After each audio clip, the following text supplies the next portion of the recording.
Ora è il momento di fare i conti con la realtà. È arrivato il momento di sistemare i prossimi 10 anni. Ripeto, per arrivare dove volete nei prossimi 5-10 anni. State leggendo i libri giusti o no? Questa è una specie di affermazione brillante. O siete impegnati nelle discipline o non lo siete. Oggi voglio parlarti del metodo della lezione, che ti darà la possibilità di dettare i tuoi prossimi 10 anni. Guarda il contenuto fino alla fine. Non perderti l'elemento chiave di questa lezione. Eccoti adesso una strategia per il cambiamento decennale. Ciò che ti chiedo è di segnare con un cerchio la tua posizione attuale, le tue finanze, il tuo stile di vita, la tua salute, le tue relazioni, la tua spiritualità.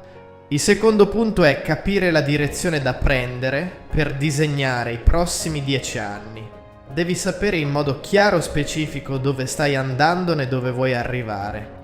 Vedi, la chiave è questa: iniziare proprio adesso, non domani, non stasera. Devi iniziare adesso a dire una direzione al tuo cambiamento. Segnati adesso un altro elemento essenziale del cambiamento: non illuderti.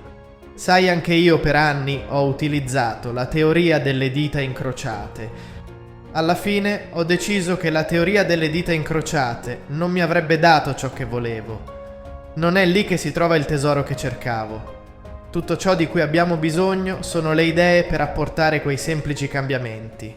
L'equità inizia a raccogliersi in 1 anno, in 3 anni, 5 anni, forse anche 10. Quindi ecco una delle domande chiave di oggi. A partire da domani, cosa farai che cambierà la direzione della tua vita? Rifletti prima di rispondermi e ti invito a farmelo sapere sotto nei commenti. Se non fai qualcosa a partire da domani, farà la differenza. Indovina come sarà lo stesso giorno di sempre. Vedi, in questo modo tu puoi indovinare come saranno i prossimi 5-10 anni. Semplice, altro metodo elementare.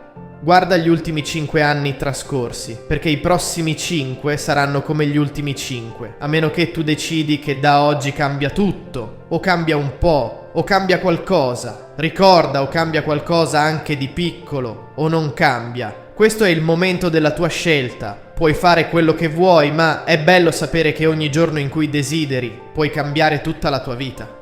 Da domani quello farà la differenza se vuoi che la tua vita cambi, nuove idee e più ispirazione. Ora le idee non sono così lontane. Tutto ciò di cui hai bisogno è a portata di mano. Le idee di cui hai bisogno per cambiare la tua vita o il tuo business sono a portata di lettura o a portata di ascolto. Probabilmente c'è una biblioteca non troppo lontana da te. Ma ecco il problema.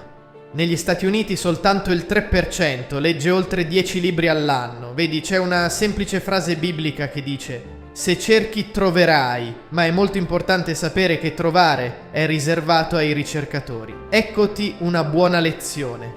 Non troviamo ciò di cui abbiamo bisogno, troviamo ciò che cerchiamo.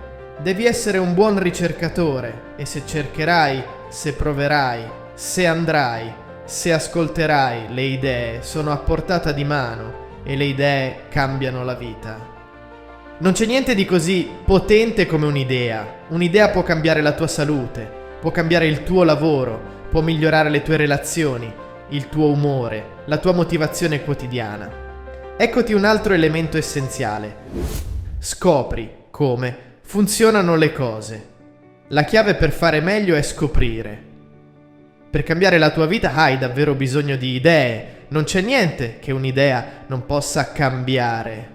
Mr. Schoff mi ha insegnato che il problema principale è la mancanza di idee. All'inizio non avevo soldi. Ha detto che non era un problema. Ero confuso da questo. Mr. Schoff ha detto no, il problema è la mancanza di un'idea su come creare denaro e ricchezza. No, non è la mancanza di soldi, è mancanza di idee. Quindi ti servono le idee in modo da poter cambiare qualsiasi cosa. Adesso per avere idee hai bisogno di uno studio costante. Quando scopri qualcosa che funziona, metti le informazioni nel tuo diario. Non usare la testa, mettilo per iscritto nel tuo diario. Cosa fare? Il passo successivo è prendere quell'idea e ripeterla, ripassala. E se la ripeti sicuramente un giorno non molto lontano quell'idea mette radici e inizia a crescere. Si vedrà nel tuo conto in banca, nel tuo vestito, nella tua personalità e nel tuo stile di vita. Un altro elemento per cambiare la tua vita da oggi è studiare. Una parola fantastica. Se desideri avere successo, studia il successo. Se desideri essere felice, studia la felicità. Se desideri essere ricco, studia la ricchezza. Non lasciare niente al caso, trasformalo in uno studio. Alcune persone passano la giornata con le dita incrociate a sperare che cambi qualcosa. Devi studiare le cose che possono cambiare la tua vita economica, sociale, spirituale e vita personale. Quindi diventa un buon lettore. Tutte le persone di successo che conosco e con cui lavoro in tutto il mondo sono tutti buoni lettori. La curiosità li spinge a leggere. Hanno avuto modo di conoscere e diventare un buon lettore. Questa è la mia opinione. Ascolta gli altri formatori, ascolta me e prendi una decisione.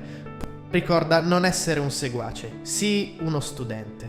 Davvero, per cambiare la tua vita devi leggere. È un modo per imparare, è dalle tue esperienze, ma un altro il modo per imparare è dalle esperienze degli altri. Vedi un libro, potrebbe farti risparmiare 5 anni. Sapevi che ci sono libri su come essere più forti, più decisi, più produttivi, più informati. Ci sono libri su qualsiasi argomento e la gente non li legge. Come lo spiegheresti questo? Il punto è essere migliore di un buon lavoratore. Devi essere un buon lettore. Potresti non essere in grado di fare tutto quello che scopri, ma dovresti scoprire tutto quello che puoi fare. Ora eccoti la migliore virtù umana: curiosità. Prendi nota di ciò. Potresti aggiungere una parola che aiuti: curiosità infantile. Cosa faranno i bambini se vogliono sapere qualcosa? Possono fare 1000 domande, pensi che abbiano finito? Ne hanno altre 1000. Il maestro Gesù ha detto: se non diventare come i bambini, non entrerai nel regno dei cieli. Ecco, 4 modi per essere come un bambino. La curiosità, numero 1. Il numero 2 è l'eccitazione. Il terzo è la fede. Avere fede come un bambino, gli adulti sono troppo scettici. E il quarto è la fiducia. La fiducia è una virtù infantile, ma le ricompense sono incredibili, quindi sii come un bambino. Impara dai bambini. La chiave maestra per iniziare da oggi stesso a disegnare il tuo futuro. Diventa un buon lettore, un buon ascoltatore, studia in modo massivo, sii curioso di scoprire come funzionano le cose. E la quinta chiave è passare subito all'azione. Non aspettare il prossimo anno per compiere quella piccola azione. Inizia oggi stesso a disegnare i tuoi prossimi 10 anni.